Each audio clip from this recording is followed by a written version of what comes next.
দেখুন, কারোর মৃত্যুর পর কোনো ভালো কথা বলতে না পারলে চুপ করে থাকাই শ্রেয়। কিন্তু একেবারে নীরবতার অমরত্ব লাভ করার মতো কোনো কাজ জীবদ্দশায় প্রয়াত মুকুল রায় করে যাননি।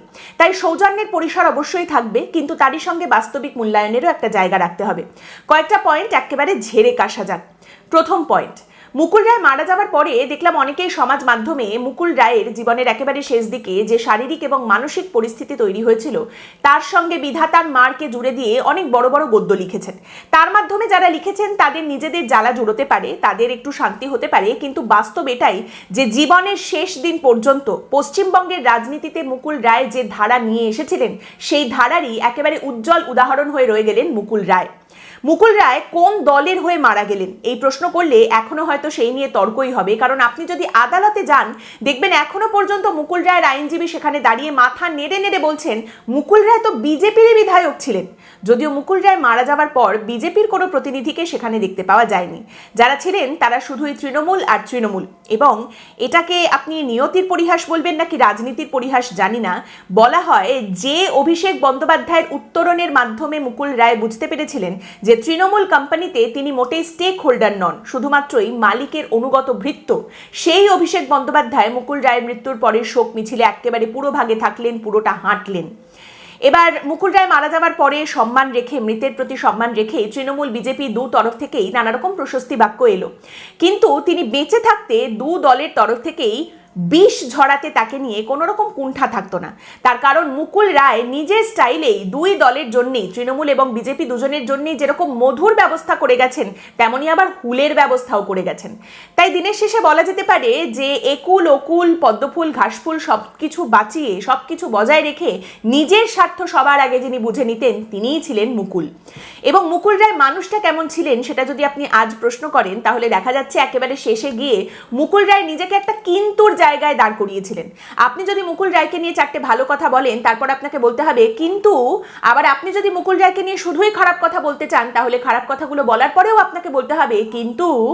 দ্বিতীয়, আমি দুটো জিনিস খেয়াল করছিলাম। মুকুল রায়ের চারিত্রিক বৈশিষ্ট্য বলা যেতে পারে সব রিপোর্টারদের, সমস্ত সাংবাদিকদের মোটামুটি একটা করে মুকুল গল্প আছে। এবং এরকম একটা বিষয় সামনে উঠে আসে যে মুকুল রায় সাংবাদিকদের সঙ্গে এমন ব্যবহার করতেন যেন তিনি একেবারে সাংবাদিকদের জন্য শাহরুখ খান হয়ে দুহাত ছড়িয়ে দাঁড়িয়ে রয়েছেন।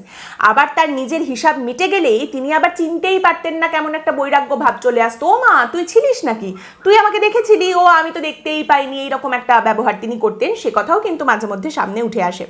তেমনই আবার তিনি যে দলগুলোর মধ্যে ছিলেন, তৃণমূল বলুন বা বিজেপি, সেখান থেকে যে কথাটা উঠে আসে সেটা হচ্ছে মুকুল রায় সবার কথা খুব শুনতেন। সব সমস্যার সমাধান করতে পারবেন কি পারবেন না সেটা পরের কথা, কিন্তু সবার কথা শুনতেন। কথা বলতে এলেই একেবারে উড়িয়ে পুড়িয়ে দিতেন না, ধর তোর সঙ্গে কথা বলবো না, তোর কথা শুনে কি লাভ, এইসব আমার কাছে এসে বলবি না, এসব কোনো ব্যাপারই না, এটা করতেন না। তিনি রাজনীতিবিদ, তো অনেকদিন ধরে রাজনীতি করে একটা বিষয় ভালোই অধ্যয়ন করেছিলেন যে মানুষের কথা যদি একটু শান্তভাবে শোনা যায় অনেক সমস্যা সেখানেই ডিফিউজ হয়ে যাওয়ার একটা চান্স থাকে। আমি এখানে মুকুল রায়ের প্রশংসা বা নিন্দা কোনোটাই করছি না, এটা একটা তথ্য, এটা একটা ফ্যাক্ট, এটা তার চারিত্রিক বৈশিষ্ট্য ছিল, এমনটাই বলে থাকেন তাকে যারা চিনতেন সেই মানুষগুলো। এবং মুকুল রায় প্রয়াত হওয়ার পর দেখছিলাম সেই কারণেই যে বিজেপির মধ্যে থেকে তাকে নিয়ে খানিকটা আমতা আমতা ভাব, খুব একটা কোনো খারাপ কথা তাকে নিয়ে বলা হচ্ছে না। কেউ হয়তো আমতা আমতা করছেন, কেউ চুপ করে রয়েছেন, কেউ আবার বলছেন আমাকে তো মুকুল রায় ভাঙিয়ে নিয়ে এসেছিলেন বিজেপিতে। আবার অন্যদিকে তৃণমূল কংগ্রেস, যারা কিনা মুকুল রায়কে একটা সময় গদ্দার, মির্জাফর, বিশ্বাসঘাতক, দুর্নীতিবাজ কি না বলেছে, সেই তৃণমূল কংগ্রেসেরও এখন বক্তব্য হচ্ছে না না কাকু ছিলেন, দলে ছিলেন, অনেক পুরনো মানুষ, অনেক অবদান আছে আমাদের দলের জন্য ওনার। তৃতীয় প্রশ্ন, সাংবাদিকতার কাজ করার সূত্রে এবং পর্যবেক্ষক হিসেবে একটা প্রশ্ন মাঝে মধ্যেই আসে, সেটা হচ্ছে যে মুকুল রায় তৃণমূলে থাকাকালীনও তিনি দল ভাঙিয়ে লোকজনকে তৃণমূলে নিয়ে আসতেন, আবার বিজেপিতে থাকাকালীনও তিনি লোকজনকে দল ভাঙিয়ে বিজেপিতে নিয়ে আসতেন। কিন্তু তাহলে তৃণমূলে থাকাকালীন এই কাজটা তৃণমূলের অতটা ক্ষতি করেনি যতটা বিজেপির ক্ষেত্রে এটা ক্ষতি করেছে। সেটা কেন? বেনজল তৃণমূলে ঢুকে মিষ্টি আর বিজেপিতে ঢুকে তেতো, ব্যাপারটা এরকম হলো কেন? এর একটা কারণ অবশ্যই হতে পারে এটা যে মুকুল রায় যখন তৃণমূলের হয়ে এই কাজটা করতে শুরু করেছিলেন তখন একটা প্লেটের মধ্যে তার অনেক রকম জিনিসপত্র সাজানো ছিল, একেবারে ফ্রেশ তাজা, যেগুলো তিনি নিতে পারতেন। মানে কংগ্রেসের পেট কেটে তৃণমূল তৈরি হয়েছে, কংগ্রেসের এক গাদা সাজানো জিনিসপত্র প্লেটের ওপরে রয়েছে, ভালো ভালো দেখতে সব ফ্রেশ মিষ্টি টিষ্টি রয়েছে, সেগুলো নিয়ে নেওয়ার মতো ব্যাপার। তারই সঙ্গে ধরুন যখন বামেরা ক্ষমতা থেকে গেল, তৃণমূল সবে সবে ক্ষমতায় এসেছে, তখন বামেদের প্লেটেও বেশ ফ্রেশ দই রাবড়ি সমস্ত কিছু রাখা রয়েছে। বিষয়টা অনেকটা এরকম যে বাজারে আমি ঢুকেছি, বাজার করতে সমস্ত তাজা জিনিসপত্র রয়েছে আর আমি একাই খরিদ্দার। তখন তো ব্যাপারটা হচ্ছে যে বামেদের সেরকম আর ক্ষমতাও নেই, আর বামেরা দল ভাঙায় না, কংগ্রেস থেকেই তো কেটে তৃণমূল তৈরি হয়েছে, কংগ্রেস আর কি করবে, বিজেপি তো মার্কেটেই নেই, অতএব আমি একাই খরিদ্দার, আমি নিয়ে নেব, দেখে শুনে বেছে নিলেই হলো। কিন্তু যতদিনে বিজেপিতে ঢুকে মুকুল রায় এই একই জিনিস করতে শুরু করেছেন, ততদিনে এইরকম ফ্রেশ জিনিসপত্র সেভাবে আর বাজারে নেই, সেগুলো ততদিন তৃণমূলে থেকে থেকে বাসি হয়ে গেছে যেটুকু যা রয়েছে। এবং তারই সঙ্গে প্রথমবার যখন আমি এইরকম কেনাকাটির সুযোগ পেয়েছিলাম, তখন অনেকটা সময় ছিল, সময় নিয়ে দেখে শুনে বেছে নিতে পেরেছিলাম। কিন্তু এখন তো আবার সময়ও কম, তাড়াতাড়ি করতে হবে কারণ নির্বাচন দোরগোড়ায়, তো সেই কারণেই কিন্তু বিষয়টা এরকম হয়েছিল। বেসিক্যালি মুকুল রায় নতুন কিছু করেননি, তিনি যেটা শিখেছেন সেটাই করেছেন, নতুন কোনো খেলা তিনি আবিষ্কার করেননি, নতুন কিছু তিনি করতে যাননি। কিন্তু সমস্যাটা হচ্ছে যে ঘোড়াকে আপনি প্রথমবার নাচতে দেখলে আপনার মনে হবে আরে বাস কি অদ্ভুত একটা জিনিস চোখের সামনে দেখছি, কিন্তু ঘোড়া যদি রোজই নাচতে থাকে তাহলে তো আপনার মনে হবে যে এটা তো জল ভাতে, তো আমি আগেও দেখেছি। তো মুকুল রায় দ্বিতীয় ইনিংসে যে ঘোড়া নাচার বিষয়টা দেখিয়েছিলেন সেটা খুব পুরনো হয়ে গিয়েছিল।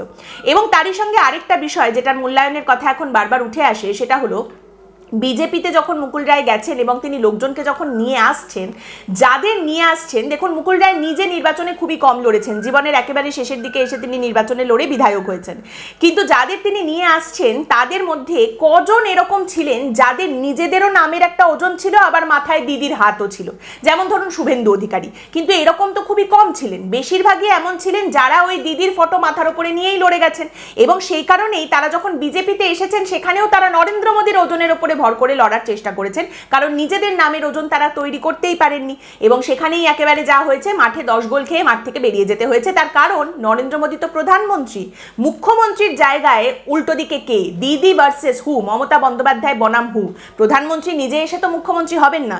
যাই হোক, কিছুদিন পরে এই প্রশ্ন আবার শুরু হয়ে যাবে যে বিজেপির চিফ মিনিস্টেরিয়াল ক্যান্ডিডেট বা মুখ্যমন্ত্রী মুখকে। মুকুল রায় নিজে বিজেপিতে থাকাকালীনও কিন্তু এর উত্তর খুব একটা তিনি দিয়ে যেতে পারেননি। মুকুল রায় পশ্চিমবঙ্গের রাজনীতির আদি সর্বভোগদের মধ্যে অন্যতম, কোনো কিছুতে কোনোদিন তার অরুচি ছিল এমনটা খুব একটা জানা যায় না, কারণ মুকুল রায়ের একদম জীবনের শুরুর রাজনীতি যদি বলেন, ছাত্রাবস্থায় রাজনীতি যদি বলেন, তাহলে সেটা শুরু হয়েছিল বাম রাজনীতির হাত ধরে, বামেদের সঙ্গে তিনি ছিলেন। তারপরে যখন দাড়ি গজালো তিনি চলে গেলেন কংগ্রেসে, সোমেন মিত্রর কাছাকাছি কাজ করতেন এমনটাও জানা যায়।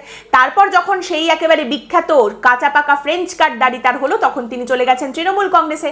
তারপর যখন চুল পাকতে শুরু করেছে তিনি চলে গেলেন বিজেপিতে, আর তারপর আবার চুল পুরো সাদা করে নিয়ে ফিরে এলেন তৃণমূল কংগ্রেসে। মুকুল রায়কে যখন তৃণমূল কংগ্রেস একঘরে করতে শুরু করেছে, যখন তাকে কোণঠাসা করে দেওয়া হয়েছে তৃণমূল কংগ্রেসের ভেতরে, মুকুল রায় একটা কথা বলেছিলেন, আমি এত তাড়াতাড়ি ফুরিয়ে যাওয়ার মতো মানুষ নই।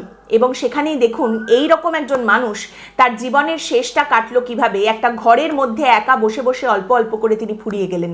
মুকুল রায় জননেতা ছিলেন না। মুকুল রায় ইতিহাস ঘাঁটলে দেখা যাবে যাদের জন্য একসময় অনেক কিছু করেছেন তারাও তাকে বলি দেবার জন্য উদ্যত থেকেছেন।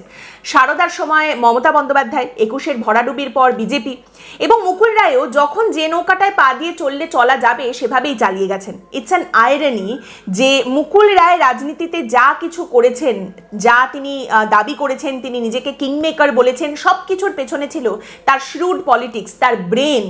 এবং দিনের শেষে এই বেইমানির রাজনীতিতে মুকুল রায়ের সঙ্গে কে বেইমানি করেছেন আর মুকুল রায় কার সঙ্গে বেইমানি করেছেন তার থেকেও বড় হয়ে দাঁড়ালো সেই ব্রেন, মুকুল রায়ের সেই ব্রেন যে নিজের সঙ্গেই বেইমানি করলো। মুকুল রায় কোনো ক্ষণজন্মা রাজনীতিবিদ ছিলেন না। মুকুল রায় ভারতীয় রাজনীতির কোনো মহিরুহ ছিলেন না।